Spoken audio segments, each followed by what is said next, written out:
রমজানুল মুবারক মাস চলে গেছে। শাওয়াল মাসের আজকে প্রথম জুমা। রমজান মাস থেকে আমরা কি পেলাম? তার ভেতরে এক নাম্বার হলো, রমজান মাস থেকে আমরা শিক্ষা পেয়েছি তাকওয়াবান হতে হবে। কি হতে হবে? তাকওয়াবান। কেননা আল্লাহ রাব্বুল আলামিন কোরআনে বলেন, ইয়া আইয়ুহাল্লাযীনা আমানু কুতিবা আলাইকুমুস সিয়ামু কামা কুতিবা আলাল্লাযীনা মিন ক্বাবলিকুম লাআল্লাকুম তাত্তাকুন, যেন তোমরা মুত্তাকিন হতে পারো, তাকওয়াবান হতে পারো। এজন্য রমজান মাস থেকে আমরা পেয়েছি এক নাম্বার, তাকওয়াবান হতে হবে। দুই নাম্বার, কৃতজ্ঞতা আদায় করতে হবে। তিন নাম্বার হলো সামাজিক সম্প্রীতি ও একত্রবদ্ধতা থাকতে হবে।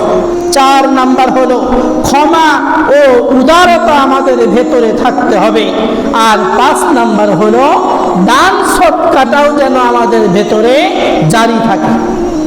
এই জন্য আল্লাহ রাব্বুল আলামিন কোরআন মাজিদের সূরা আলে ইমরানের 102 নম্বর আয়াতে আল্লাহ তাআলা বলছেন, ইয়া আইয়ুহাল্লাযীনা আমানু তাকুল্লাহা হাক্কা তুকাতিহি ওয়া লা তামুতুন্না ইল্লা ওয়া আনতুম মুসলিমুন।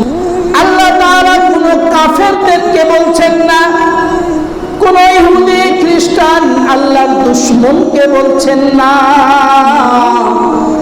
আল্লাহ বলছেন, ইয়া আইয়ুহাল্লাযীনা আমানু তাকুল্লাহ, হে ঈমানদার তোমরা আল্লাহকে ভয় করো।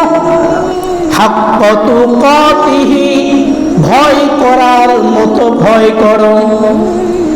ভয় করার মতো ভয় করতে বলেছেন। রমজান মাসে আমরা আল্লাহ তাআলার ভয়ে 30টা রোজা রেখেছি।